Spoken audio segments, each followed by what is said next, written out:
14장이 되겠습니다. 사도행전 14장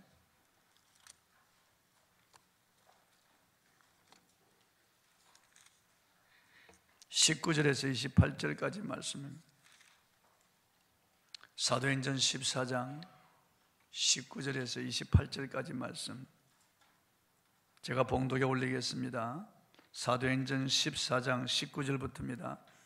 유대인들이 안디옥과 이고니온에서 와서 무리를 충동하니 그들이 돌로 바울을 쳐서 죽은 줄로 알고 시외로 끌어내치니라.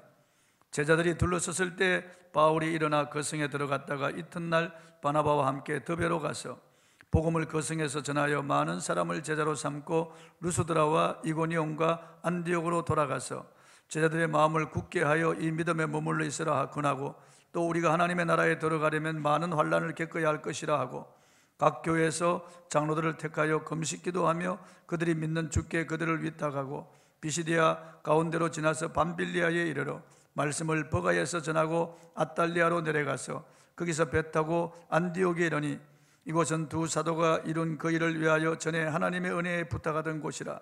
그들이 이르러 교회를 모아 하나님이 함께 행하신 모든 일과 이방인들에게 믿음의 문을 여신 것을 보고하고 제자들과 함께 오래 있으니라. 아멘. 환난을 이기고, 이런 주제로 오늘 말씀을 통해서 같이 은혜를 나누겠습니다. 어제 미국에 사는 제 둘째 딸이 위험한 일을 당했습니다. 저한테 연락이 와서 기도를 부탁했는데 고층 아파트 9층 그 중간에 있는 곳에 엘리베이터가 멈췄었습니다. 제 딸과 그리고 제 손녀 그리고 딸의 친구와 또 그분의 딸 그리고 또 미국인 두 사람 모두 6명이 엘리베이터 안에 갇혔는데, 미국 시간으로 어젯밤 10시에 엘리베이터 안에서 갇혔어요. 그러니까 캄캄하죠. 정전이 되고 암흑 속에서 구조를 요청하는데, 구조대가 도착해서 사다리를 놓고 엘리베이터까지 올라가서 그 엘리베이터를 뜯어내고 이 사람들을 구출해내는데 한 3시간이 걸렸습니다. 안에 있는 사람들은 꼼짝을 할 수 없죠. 아무리 두드려도 안 되고, 그리고 철판으로 되어 있기 때문에 뚫고 나갈 수도 없고, 뚫고 나가면 바로 공 떨어지니까. 그러니까 안에 있는 사람들은 전혀 속수무책 아무것도 할 수 없는 거예요.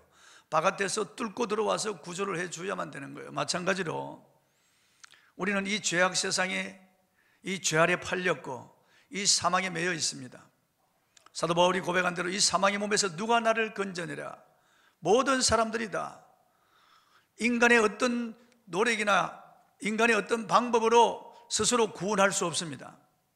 성경은 의인은 없나니 하나도 없다고 말씀하고 있고, 로마 3장 23절에 모든 사람이 죄를 범하였음에 하나님의 영광이 이르지 못하더라. 절대로 스스로 구원받을 수 없습니다. 어떤 종교를 신봉하고 철학 지식을 가지고 윤리도덕적 선행을 하고 도를 닦고 참선하고 인간적인 온갖 방법을 다 동원해도 우리는 이 죄와 사망에서 벗어날 수 없어요.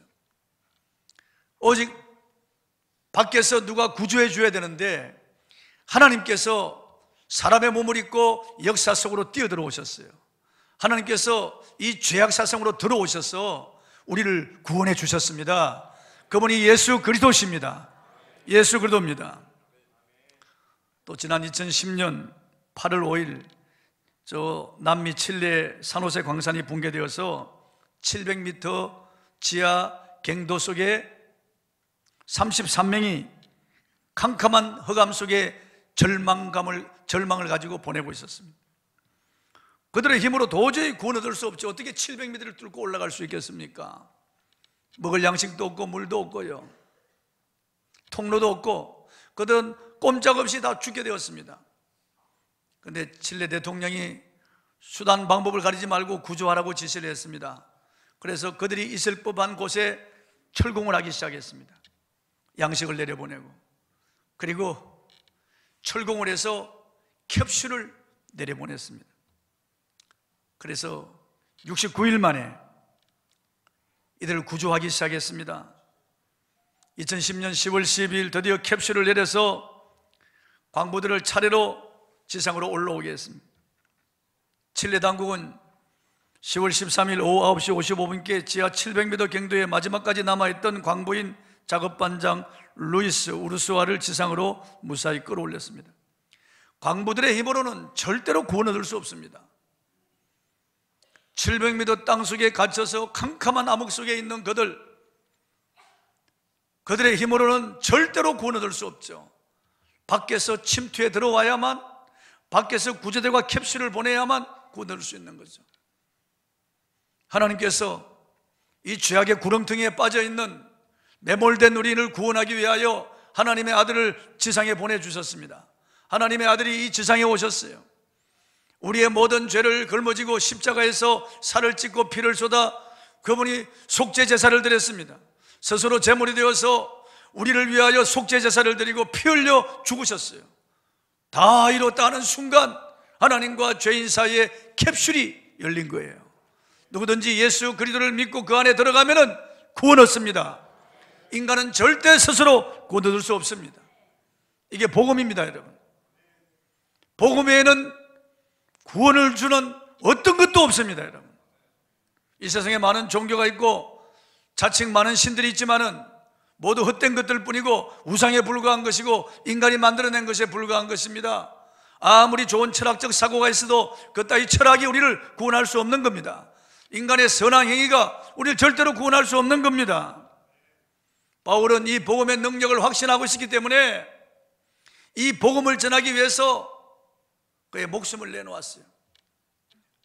나의 달려갈 길과 주 예수께 받은 사명 곧 은혜의 복음 전가하는 일을 마치려 하면은 나의 생명을 조금도 귀한 것으로 여기지 아니하노라.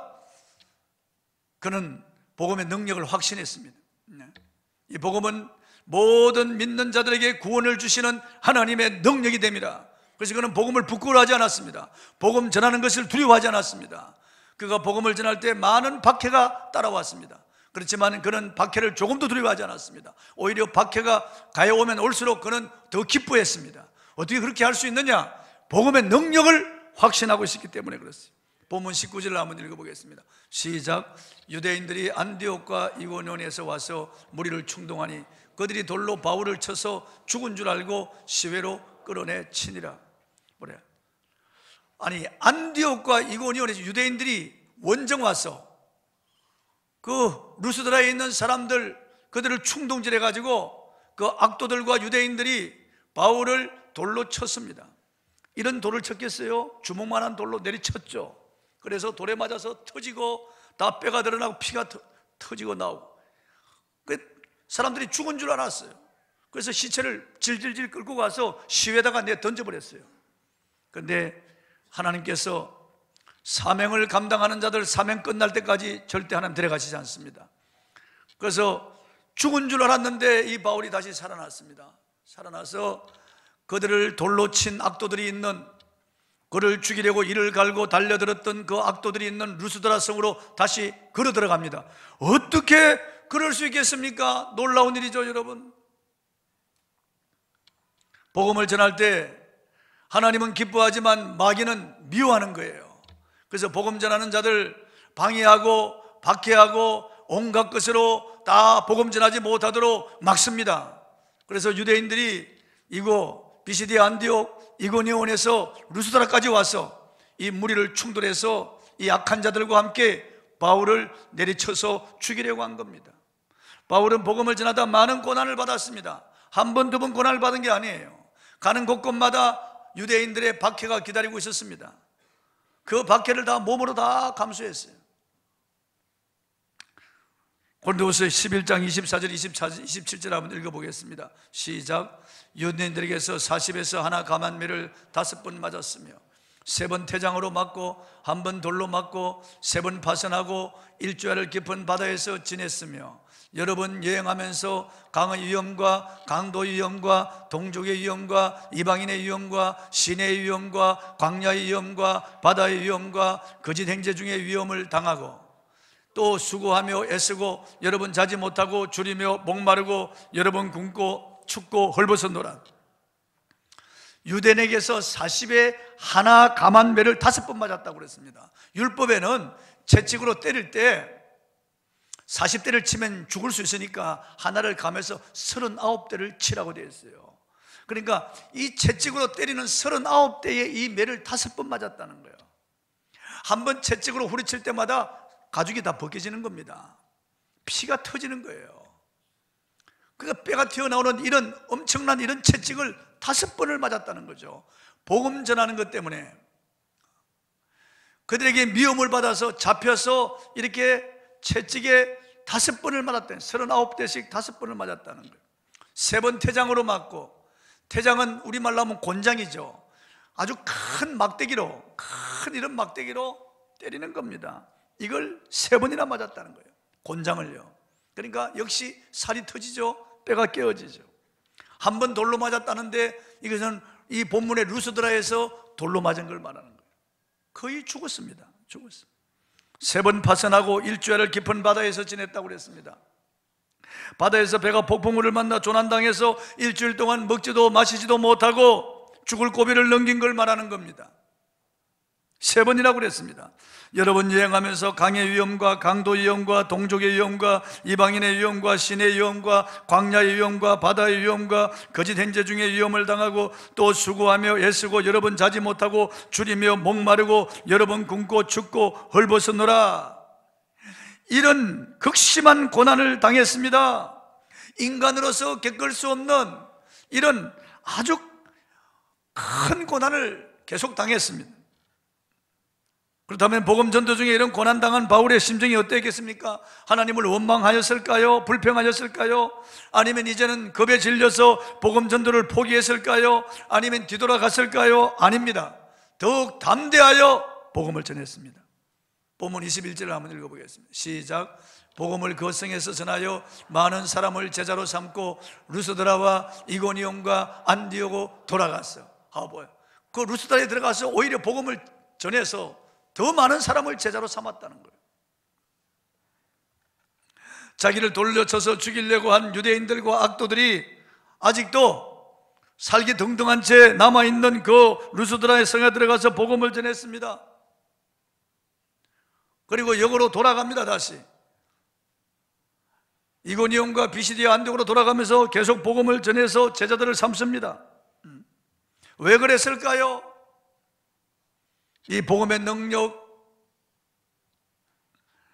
이 복음이 아니면은 그 누구도 구원받을 수 없다는 것, 복음이 없어서 지옥으로 멸망으로 들어가는 이 불쌍한 영혼들이 그 눈앞에 있었기 때문에 헛된 우상을 숭배하며 죄에 매여 육체의 욕심을 따라 살아가는, 그리고 저 지옥으로 들어가는 이 불쌍한 영혼들을 구원하기 위해서 바울은 이 복음을 전하지 않을 수가 없었던 겁니다.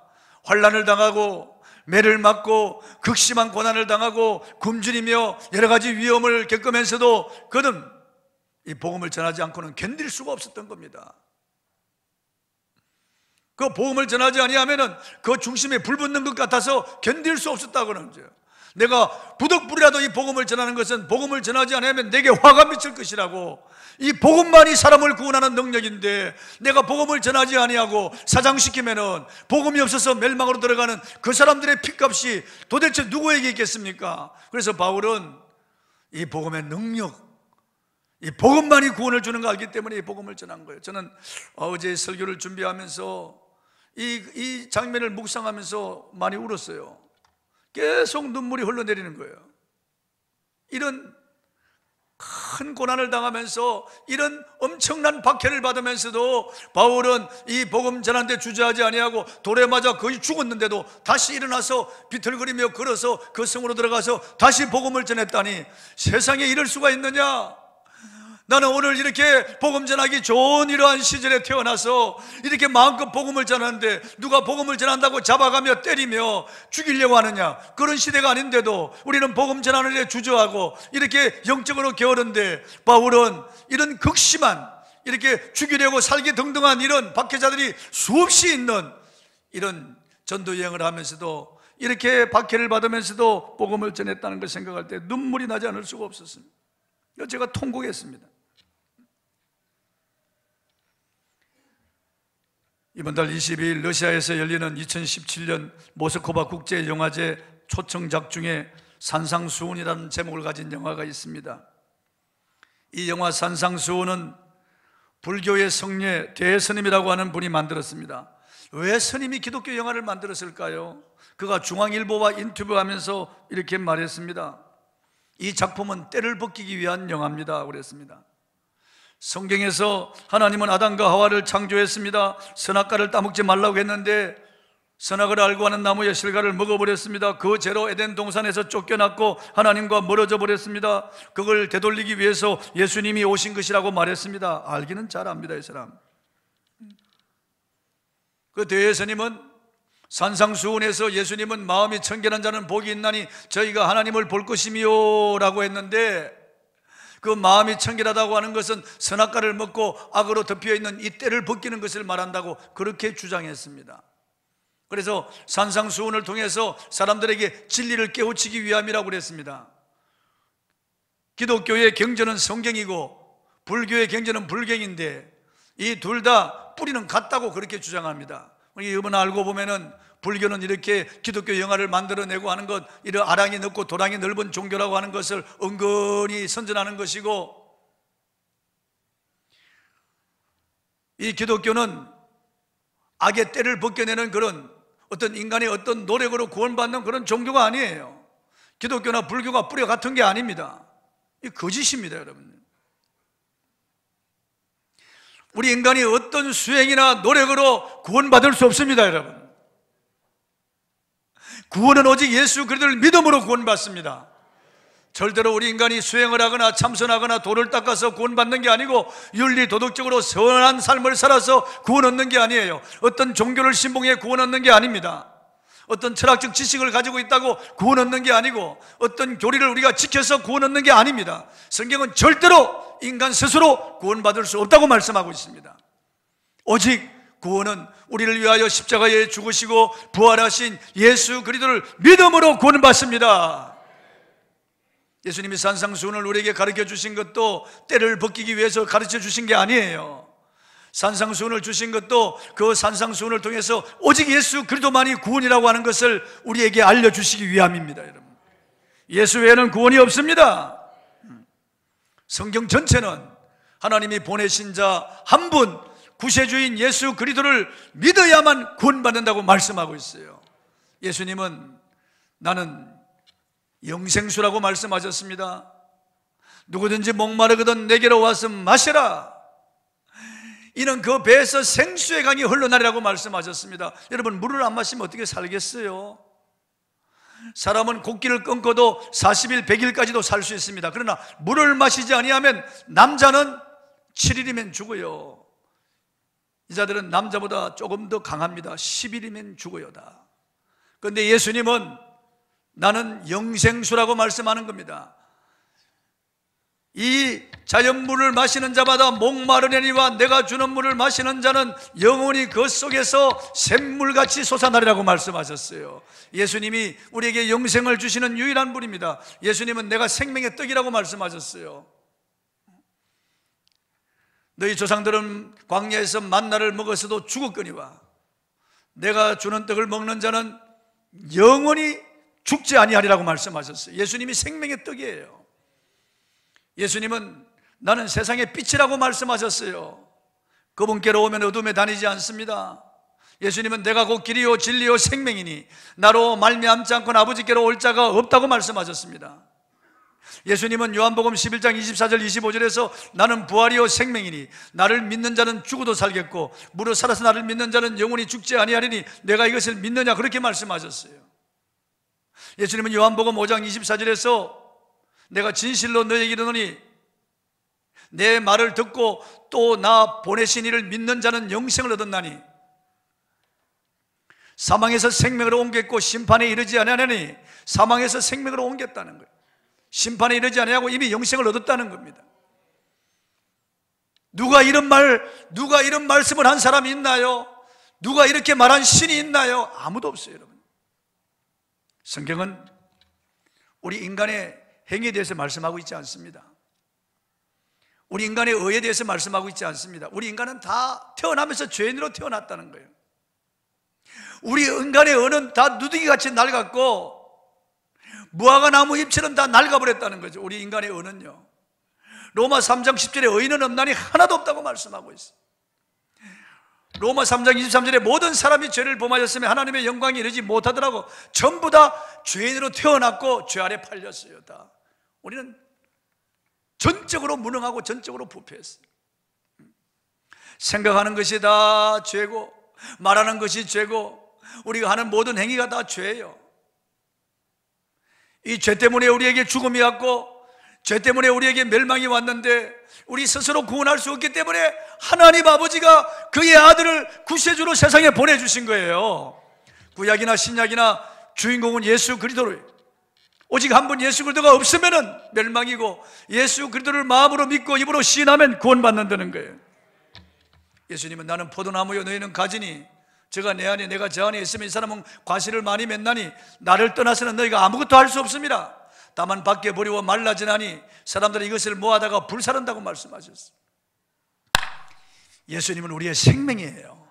우리는 가지에 불과해요. 그분 안에 붙어 있어야만 우리는 살 수 있어요. 그분을 떠나서는 말라버리고 지옥의 불쏘시개가 될 수밖에 없어요. 그러니까 그리스도가 없으면 얼마나 가련합니까, 여러분? 바울은 이 복음의 능력을 확신하고 예수 그리스도 한 분만이 복음이라는 것을 확신하고 있었기 때문에 이런 박해를 받으면서도, 이런 죽을 고비를 넘기면서도 복음을 전했던 거예요. 그래서 루스드라 성에 다시 들어간 거예요. 이해가 갑니까? 복음 때문에 말이에요. 영혼은 구원 때문에 루스드라 성에 다시 들어간 거예요. 그래서 다시 그들에게 복음을 전해서 많은 제자를 얻었다고 말씀하고 있습니다.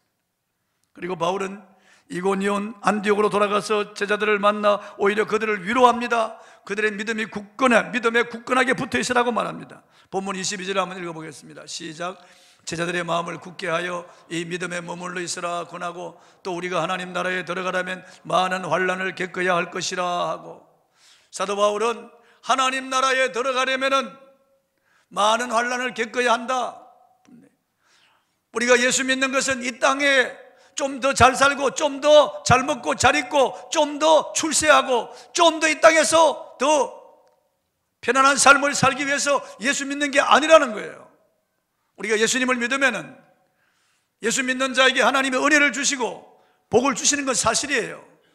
이 땅에서 좀 더 잘 되고, 좀 더 잘 살고, 좀 더 지경을 넓히고, 강건한 것은 보너스로 따라오는 거예요. 그것은 지엽적인 거예요. 복음의 본질은 저 하나님의 나라를 지향하는 거예요. 우리는 순례자로 이 땅을 지나갑니다. 잠시 잠깐 오면 우리는 이 땅을 떠나가요. 누구나 다 늙어갑니다. 언제 어느 때 주님이 우리를 부를지 알 수 없습니다. 우리가 예수 믿는 목적은 저 영광의 나라에 들어가기 위함입니다. 여러분, 우리는 본향을 향하여 가는 순례자예요. 세상에 정될 수가 없는 겁니다. 여러분, 그 본향을 향하여 가는 도중에 하나님이 주신 이 복음을 전하는 거예요. 우리의 재능, 시간, 물질을 들여서 직장에서, 사업장에서 만나는 사람들에게, 가족들에게, 친척들에게, 내 이웃들에게 때를 얻든지 못 얻든지 우리가 이 복음을 전하는 거예요. 하나님 우리에게 주신 사명이기 때문에 그렇습니다. 모든 것을 동원해서 복음을 전하며 저 천성을 향하여 나아가는 것이 우리 기독교인의 삶입니다. 여러분, 이 땅에서는 저 나름대로 노력하면 좀 잘 살 수 있어요. 성공하고 출세할 수 있습니다. 불신자들도 잘 살 수 있고, 불신자들도 권력을 가지고 자랑할 수 있고 인기와 명예를 얻을 수 있어요. 그러나 우리가 그걸 부러워해서는 안 됩니다. 우리의 삶의 목적은 영광의 나라인 줄 믿습니다. 천국에 들어가기 위해서 우리 인간이 수고하고 노력해서 천국에 들어가는 건 아닙니다. 예수를 믿음으로 말미암아 들어가는 거예요. 믿음으로 이미 천국을 확보한 거예요. 그러나 이제 구원받은 사람은 가만히 있을 수 없어요. 은혜 받았으면 은혜를 나누고, 복음을 받은 저와 여러분은 이 복음을 전해야 되는 거예요. 잠시 있다 가는 이 세상에서 우리가 뭘 마실까, 먹을까, 입을까 염려하고 이 땅에서 계속해서 세상 불신자들처럼 그렇게 살아서는 안 된다는 거예요. 저는 성지순례 가서 카타굼 그 지하 동굴을 구경하고 왔습니다. 250년 동안 햇빛이 들어가지 않는 그 땅 속에서 믿음을 지키려고 그곳에서 자식을 낳고 또 자라고, 그곳에서 죽으면 백숙에 묻고 80만 구의 시체가 거기서 나왔습니다. 그들은 땅속에 살면서 저 하나님의 나라를 바라보면서 눈물을 머금고 찬송을 부르고 기도하면서 그 영광의 나라를 위해서 그들은 참았습니다. 그런 고난을 견디면서 그들은 참았습니다. 영광의 나라가 다가오고 있기 때문에 그렇습니다. 여러분, 사랑하는 성도 여러분, 여러분이 예수님을 믿는 사람이라면, 진정 이 성경 말씀을 믿는다면, 여러분의 마음에 구주 예수님을 영접하였고 여러분이 입으로 시인하였다면 우리는 어찌 가만히 있을 수가 있겠습니까?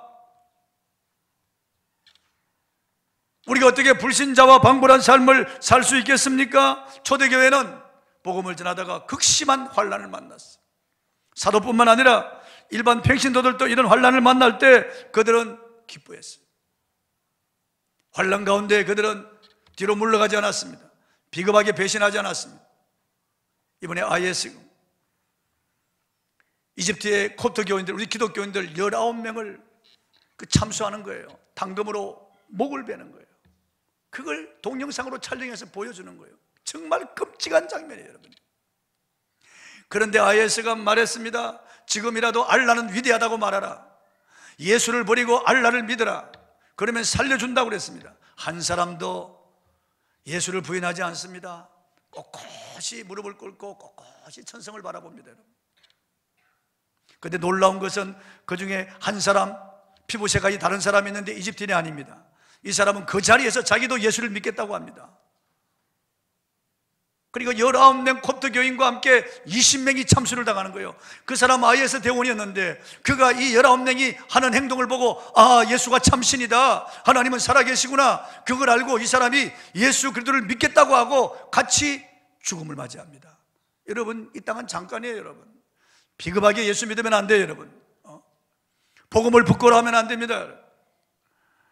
복음을 전하다가 좀 밖에 또 냉대 조롱을 당한다고 해서, 복음을 전하다가 무시당한다고 해서 복음을 부끄러워하거나 복음을 숨기는 이런 비겁한 사람이 되어서는 안 됩니다. 예수님 당시, 그 바울 당시에 일반 평신도들도 환난 당할 때 그들도 기뻐했어요. 고린도서 8장 2절을 한번 읽어보겠습니다. 고린도서 8장 2절. 환난의 많은 실행 가운데서 그들의 넘치는 기쁨과 극심한 가난이 그들의 풍성한 연보를 넘치도록 하게 하였느니라. 보세요, 환난의 많은 시련, 한 번, 두 번 당하는 게 아니에요. 그들의 넘치는 기쁨이 있다는 거예요. 이런 환난 가운데 기쁨이 넘쳤다는 거예요. 극심한 가난 가운데서도 그들은 형제를 위해서 연보했다는 거예요. 헌금했다는 거예요. 어떻게 이렇게 할 수 있느냐? 성령님이 은혜를 주시는 거예요. 여러분에게 성령의 은혜가 임하기를 바랍니다. 베드로전서 1장 6절을 한번 보겠습니다. 시작. 환난에 그러므로 너희가 이제 여러 가지 시험으로 말미암아 잠깐 근심하게 되지 않을 수 없으나 오히려 크게 기뻐하는도다. 이런 복음을 전하다가 환난을 당합니다. 박해를 받습니다. 잡혀서 맹수의 먹이가 되고, 그리고 화형을 당하기도 하고, 검투사들의 칼에 죽임을 당하기도 합니다. 그리고 감옥에 갇히기도 하고, 가족들로부터 따돌림을 당하고 명예살인을 당하기도 합니다. 그렇지만은 오히려 크게 기뻐했다는 거예요. 우리도 복음 전하다가 당하는 고난, 그런 박해가 있다면 기뻐해야 됩니다. 예수님께서 말씀하셨습니다. 기뻐하고 즐거워하라. 하늘에서 너희의 상이 크다고 했습니다. 너희의 상이 크다고 그랬습니다. 여러분, 우리가 때로는 고난 당합니다. 그러나 이 고난이 우리로 하여금 더 성숙하게 합니다. 때로는 부부간에 헤어질 수도 있어요. 우리 자매들 가운데 그런 분들이 있죠. 때로는 정말 자녀가 속을 썩일 때가 있습니다. 때로는 경제적으로 궁핍할 때가 있습니다. 때로는 몸에 병들 때가 있습니다. 너무나 외로운 밤을 지날 때가 있습니다. 눈물과 한숨 속에 밤을 지새울 때가 있습니다. 여러분, 그럴 때, 그런 고난당할 때 주님을 찾으세요. 주님의 품을 파고드십시오. 주님에게 믿음의 손을 내미세요. 주님이 잡아주십니다. 주님의 위로가 임하면 오히려 기쁨이 옵니다. 세상이 알 수도 없는, 세상이 줄 수 없는 그런 기쁨이 예수 그리스도를 부를 때 옵니다. 여러분, 큰 그런 기쁨과 평안이 우리에게 주어지는 거예요.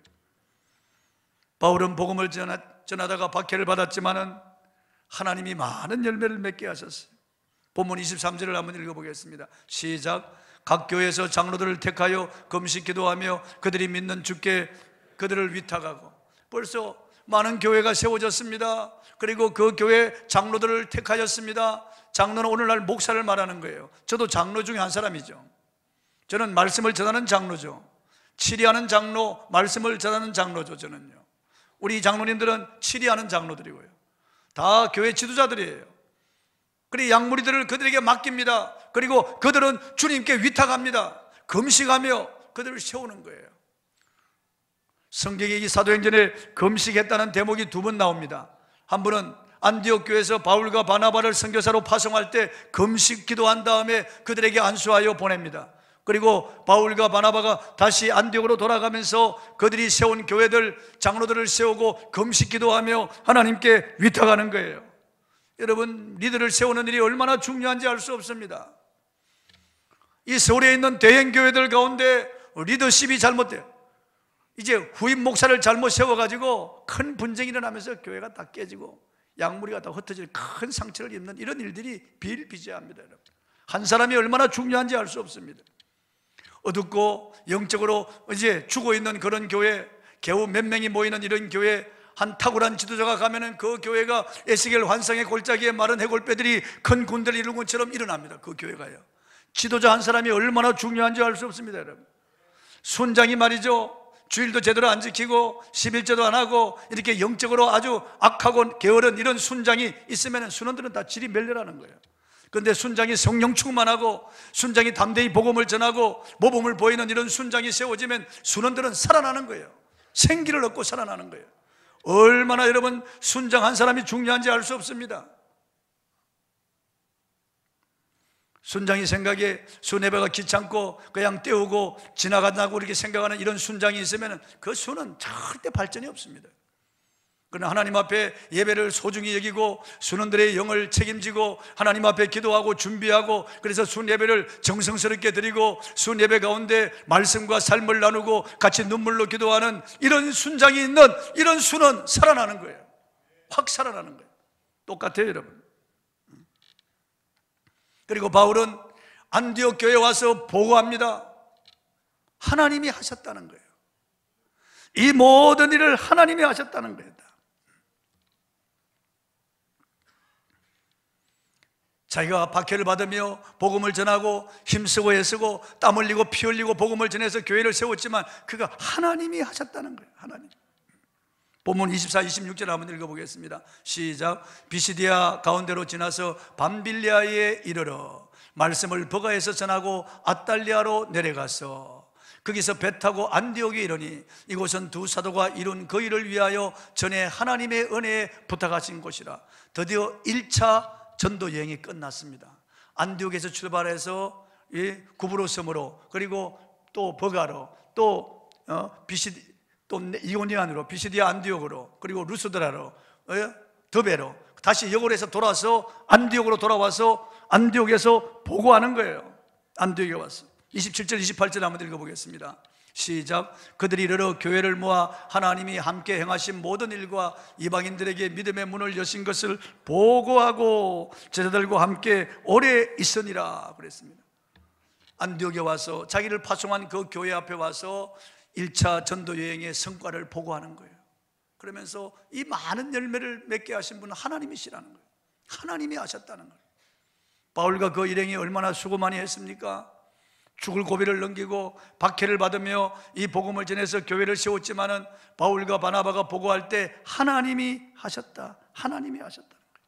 여러분, 우리도 그래야 됩니다. 남편이 돈 잘 벌고 자식들이 공부 잘합니까? 하나님의 은혜라고 말해야 됩니다. 여러분, 좋은 주택을 구입하고 좋은 차를 샀습니까? 하나님의 은혜라고 말해야 됩니다. 핏줄 하나 터지면 우리는 흙이 됩니다. 여러분, 심장이 딱 멎으면 우리는 흙으로 돌아가는 인생이에요. 누가 내가 수고하지만 하나님의 은혜 주지 아니하면은 이런 걸 누릴 수가 없습니다. 다 하나님의 은혜입니다. 찬송가에도 있잖아요. 지금까지 지내온 것 주의 크신 은혜라. 한이 없는 주의 사랑 어찌 이루 말하랴. 자나깨나 주의 손이 항상 살펴주시고 모든 일을 주 안에서 형통하게 하시네. 하나님이 하신 겁니다. 여러분, 오늘 나의 나 된 것은 하나님의 은혜입니다. 바울은 그렇게 고백했어요. 고린도전서 15장 10절 한번 읽어보겠습니다. 시작. 그러나 내가 나 된 것은 하나님의 은혜로 된 것이니 내게 주신 그의 은혜가 헛되지 아니하여 내가 모든 사도보다 더 많이 수고하였으나 내가 한 것이 아니요 오직 나와 함께 하신 하나님의 은혜로라. 사실 그렇지 않습니까, 여러분? 구브로섬에서 영적 전쟁에서 그 무당 엘루마를 물리친 것도 바울이 한 게 아니에요. 하나님이 하신 거예요. 그의 눈을 멀게 하고 헤매게 한 것 하나님이 하신 거예요.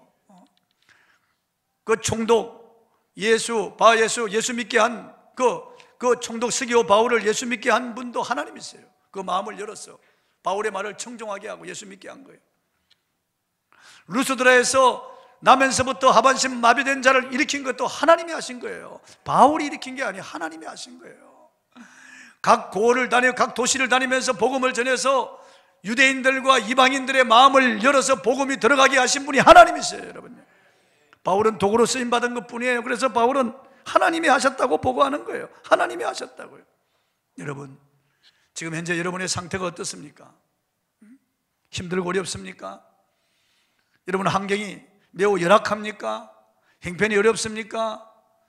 여러분 육신적으로 늙어간다고 한탄하고 있나요? 병이 들었습니까? 실직했습니까? 사업에 부진입니까? 여러분의 자녀들의 문제가 있습니까? 여러분의 마음에 어떤 회한이 있습니까? 주님 부르십시오, 여러분. 주님 앞에 엎드리고 그 고난 가운데 힘든 가운데서 주님을 찾으면 주님의 위로가 여러분에게 임할 것입니다. 주님의 능력이 임할 것입니다. 고난 가운데 주님을 만날 수 있습니다. 등 따시고 배부를 때는 사람들 주님을 찾지 않습니다. 대개요. 모든 일이 잘 되고 형통할 때는 그렇게 급하게 주님을 찾지 않습니다. 어려울 때 주님을 찾으면 내가 실제적으로 주님을 만나게 됩니다. 말로만 듣던 주님을 눈으로 보게 되고 귀로 듣게 되고 손으로 만지고 체험하게 됩니다, 여러분. 그래서 고난이 나쁜 것만 아니에요. 고난 당할 때 내가 어떤 태도를 보이느냐, 그게 중요한 거예요. 우리가 예전에 우리 어머니가 키질하는 거 보았습니다. 이렇게 키질할 때 이렇게 쭉쭉이는 날아가고 알곡은 안으로 들어오는 걸 보았습니다. 여러분, 고난의 키질을 하나님이 하시는데 그때 알곡은 주님 품으로 들어오는 거예요. 고난 당할 때 더욱 주님께 기도하고 고난 당하는 가운데 더욱 주님의 이름을 부르고 주님의 품으로 파고 들어오면 주님께서 만나 주시고 은혜 주시는 겁니다. 슬픔이 변하여 기쁨이 될 것입니다, 여러분. 괴로움이 변하여 즐거움이 될 것입니다. 눈물이 변하여 춤이 될 것입니다. 화가 변하여 복이 될 것입니다. 하나님께서 여러분의 환경을 열어주실 것입니다. 다만 고난 가운데 복음을 전하십시오.